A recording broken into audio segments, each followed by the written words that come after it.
Okay, so today I'm back with another bidet install.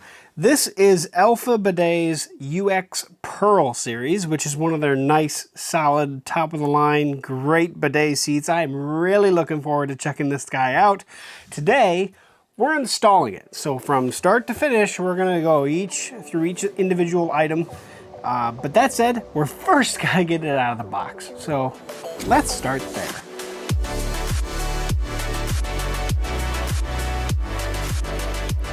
Okay, so first I'm gonna clip the tape from the factory, and we are gonna get to take a peek at this guy.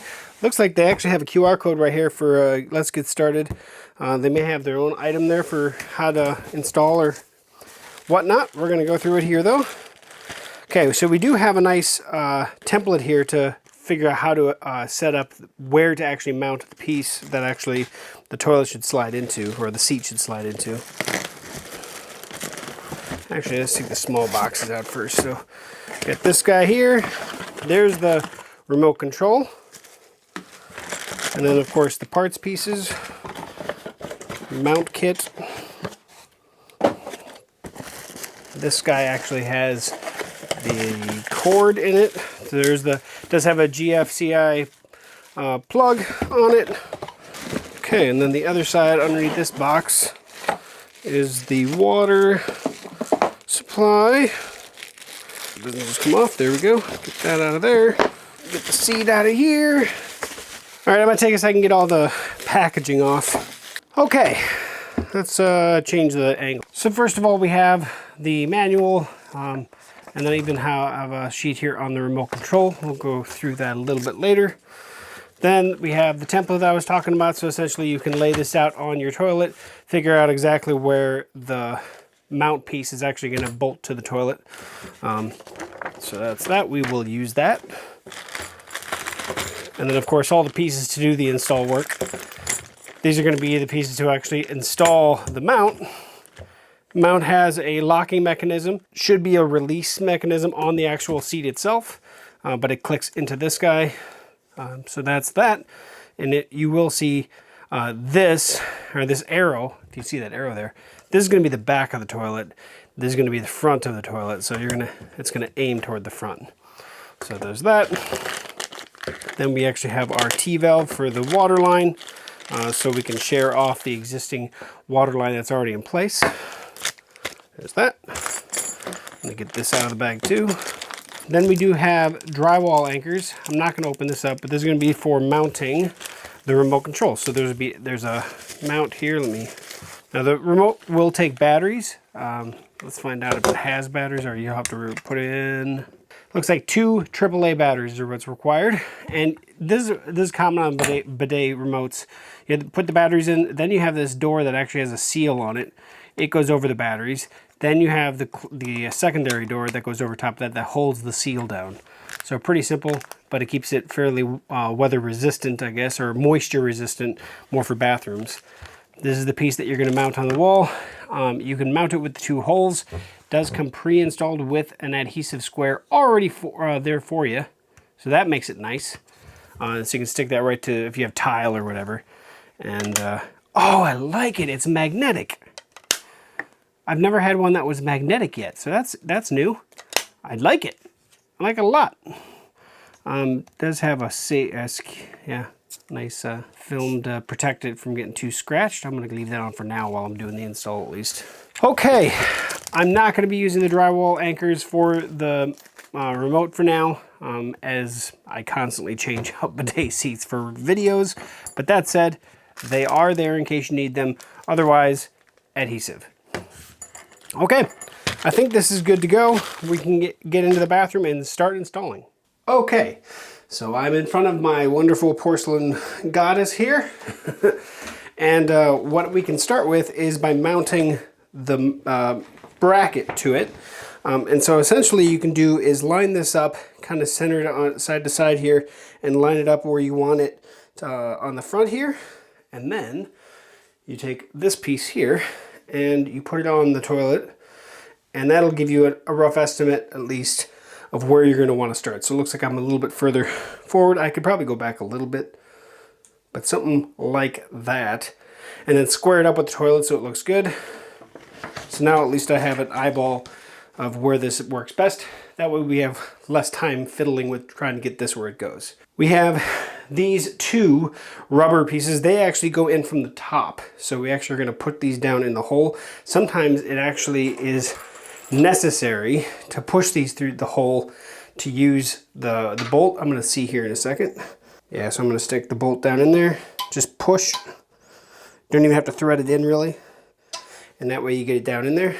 Because the nut's down at the bottom, so we want to push from the bottom. It makes it a lot easier. Once you get it in there, we go. Then we have these cross brackets that kind of go in side to side like so. And maybe I'll get a little closer. So you can see side to side there. And now we can just drop the bolts in. One there, and I do have a junky screwdriver with me, but... And it will take a second because you actually have to, you're bringing that nut up and then start squeezing that rubber. Now you could use a drill if you so much wanted to, but make sure that you don't put too much pressure on this. You want to just make it nice and firm. The rubber grommet will actually hold it in place decently. I think that's good enough for now. We got this in place.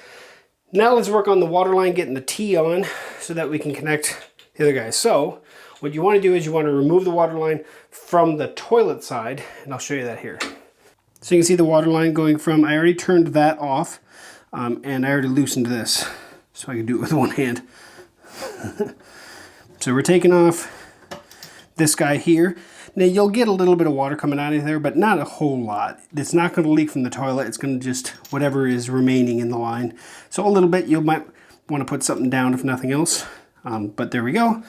Then we're going to take the T that we got. It's going to go on the toilet where that was. It's going to be hard for me to do with one hand, but I'll do what I can just to show you. Okay, I'll tighten this up in a minute. So it's going to kind of face forward, and then the original line is going to connect to the bottom. So it's going to look like that. And then once we get the seat in place, the seat will connect to that T off. Don't turn the water on until we're finally done. But now we should be ready for the seat. Now I didn't show this on the other video, but you can see that the water line here that's attached to the seat actually has a nice 90-degree arm, which is not super common. I kind of like that, but it does make it permanently attached. So just so you're aware of that. And we're just gonna set it down here. And then we have the power cord off the other side. This is gonna slide into that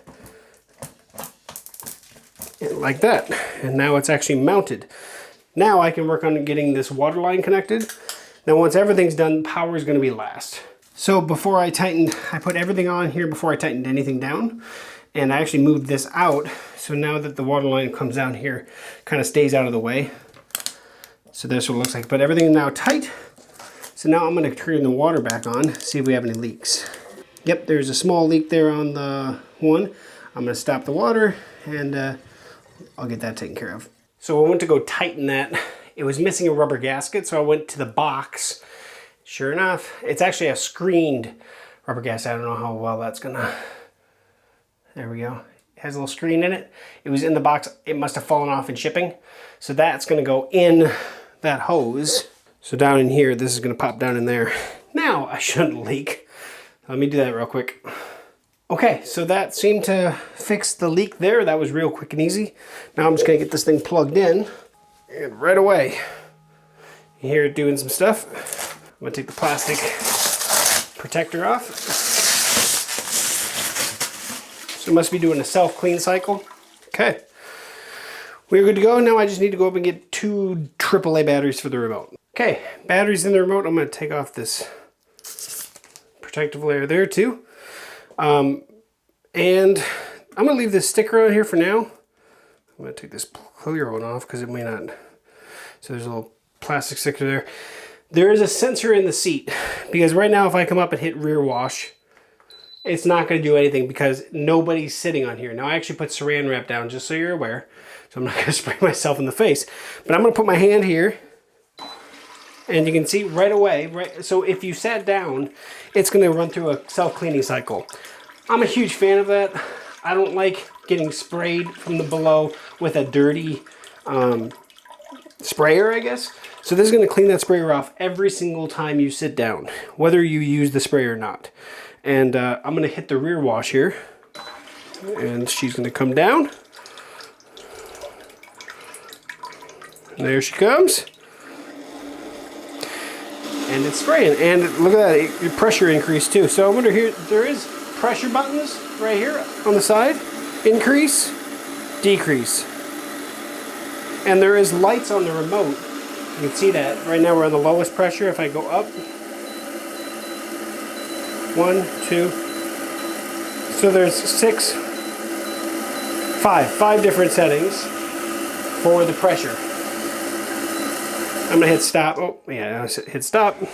It's gonna go back up. Now let's try the front or the feminine wash as well. Right now it starts at the mid pressure. You can see there's 3 lights. Give it a second while it cleans itself off. So that's, you know, just a little bit further forward. And we can change the pressure there too. We can also change the position. Oh, there it is. It actually moves it down. You see that? So that's as far down. 1, 2, 3, 4, 5 different settings there too. And you can see it on the item here. And it looks like there's 2 different user settings. So I apologize if it's really loud when I'm talking there. But then last we have our dry cycle. Let's click the dry cycle. There's the dryer right there. If you can see that little door flapping around. And if I hit the dry cycle again, does it do anything? Nope. Okay. There is a dryer temp. So we can increase, there's 6 settings. So all the way off, no electric dryer, just room air temperature. And then we can bring it up if necessary. And then same with seat temp. We have seat temp here, so that's off altogether, so you don't have any seat heater, but the seat heater is there. And then water temp for the sprayer, I like to keep that one mid-level, nothing too crazy. And then of course if you jump off the seat even while you're in the middle of a drying cycle, it turns off. And the same thing goes if you're actually washing. So if I put myself on the seat, I hit the wash mode.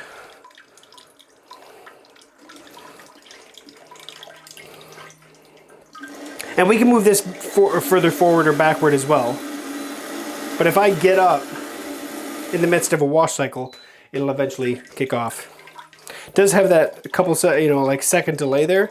And that's just in case if you got up, reposition, set right back down, it's not going to stop. Then we have a light setting. Oh, there is a night light. I don't know if you saw it come on in there. Yep, you can see it. Glows the thing. Let me turn the light off. Light on. Light off. Nice. So one last item I want to see is this Pure Breeze button here at the bottom of the remote. Supposedly, when nobody's sitting on here, and it's best if the lid is closed, but you click on that, and it's supposed to use, I want to say, Inbo Plasma Sanitizing function works best with the lid is closed. Charged air particles are produced and blown around the toilet bowl, helping to neutralize certain microbes and odor particles. So, Fresher Bowl, it lasts 10 minutes. So when you hit it, it does last 10 minutes. So I'm going to hit stop, so I can stop that. But there is that. That's pretty cool. So I'll test that, obviously, for my full review. Lastly, there is an auto cycle as well. Hitting this auto wash dry cycle down here, that gives you a 20-second rear wash, then an oscillating rear wash for 30 seconds, then another rear wash for 40 seconds, and a dry for 180 seconds. That's pretty cool. There is an easy wash button as well. Easy wash activates an oscillating rear wash at the highest spray pressure. So easy wash is, hey, I gotta get this thing off. Easy wash, boom. And then auto washes, it does everything and automatically turns to drying once it's done doing its setting. So that's all through this cycle here. And lastly, there is a way to clean the nozzle manually. So if this nozzle becomes, oh, I apologize there. If this nozzle becomes dirty at all, there is a knob here on the back side of the toilet. Hold on. So there's a knob here, and then you're supposed to turn it clockwise with nobody sitting. Oh, look at that. So if I turn it clockwise, Let's try this again. I kept turning it. Brings that down automatically. Now you can manually clean this, scrub it down, sanitize it, whatever you want. It's stainless steel, and then turn it again, and it'll go right back up. And that's just turning this knob clockwise. That's pretty cool. Now, of course, I didn't mount this. I'm not going to mount this right now, but adhesively, you can just stick it to a wall, right? That's as simple as it is. Or if you're permanently, you're permanently mounting it there, then use the drywall anchors. I would probably try, don't put this on right away. That's what I would recommend, because you might find where you want it after you use it a few times. Whether you want it on one side or the other, or maybe you don't want it on the wall, maybe you kind of want it out of the way and you're gonna grab it off the mount every time you use it. Depends on how you use it. So that's what I would say, is just wait until you figure out where you want to mount it, then mount it. So that's my video, the full install of the Alpha Bidet UX Pearl bidet seat. Now, I do like to give initial thoughts. This isn't a review because I haven't used it, right? I haven't actually sat on it and used it multiple times with multiple different types of poo, right? That's what I like to do. I like to actually have a good amount of time testing this guy before I can really give you an honest opinion. Out of the gate, install-wise, just as simple as any of the nice advanced bidet seats. Obviously, you're dealing with water, and then you are dealing with electricity. Now, the big thing is that if you don't have an electrical outlet for your bidet seat or your toilet, which, unless you have a newer home, you probably don't. You do have to look into adding that. I'm going to leave that to you. I'm going to leave that to you to figure out how to do, or an electrician. But that said, outside of that, not a terribly hard thing to install. You're installing a seat, which is pretty darn easy. And then, of course, you're just plumbing it. And the plumbing in this case is the same no matter which bidet seat you use in all reality. Now, I'm just coming off a manual bidet seat, or a non-powered bidet seat, so it's going to be nice to go back to something like this. This is my first one from Alpha Bidets that I've ever used, so I'm really looking forward to some of the nuanced differences between this and some of the other units I've used in the past, and that's going to come through in my review. So if you have time to check out that once it's available, by all means, subscribe to this channel, but it's going to be over my Tech Gooch, and I will put a link at the bottom and at the end of this video once it goes live, but I definitely want to get this video out here. I just installed it. I'm going to get this to you guys right away so you can at least see how it goes in. But my initial thoughts, there's a lot of really cool features on this, and I'm really interested how well that sterilization, cleaning, ProBreeze, I think is what they called it. I'm really interested in how well that actually works. So that is the Alpha Bidet UX Pearl install. Let me know what you think in the comment section below. And of course, come on back for more video installs. Check out all the other ones I have. I'll try to link at the end here to some of the other bidet seat installs that I've done. And of course, they have their reviews as well. So thank you for watching to the end. I am becoming a bidet seat magnet because I love them. I don't understand people that don't have them now. I really don't. Like, especially if I talk to people about why they should be using it. Like, even for people that like, it takes too long. Okay, well then don't use the dry cycle. Just use the toilet paper to dry yourself after. You'll use a lot less toilet paper and you'll get yourself way cleaner than you ever did prior to having a bidet seat. So, and of course they're a lot less expensive than doing a bidet, an actual bidet. So, the beautiful thing about bidet seats over bidets, if I'm honest about it, is you can always upgrade and not have to worry about upgrading your toilet every time. So it's not a crazy expensive experience every single time. And in my case, I did one and then I upgraded and moved that one downstairs and then moved my new one upstairs. So that's what I've been doing. And of course, in this case, now I have a toilet down my basement that just does for review purposes. So thanks for watching to the end. That's a lot of extra information. I appreciate you guys watching this, and we'll catch you back here on GeekSmart for another future video install. We'll see you soon.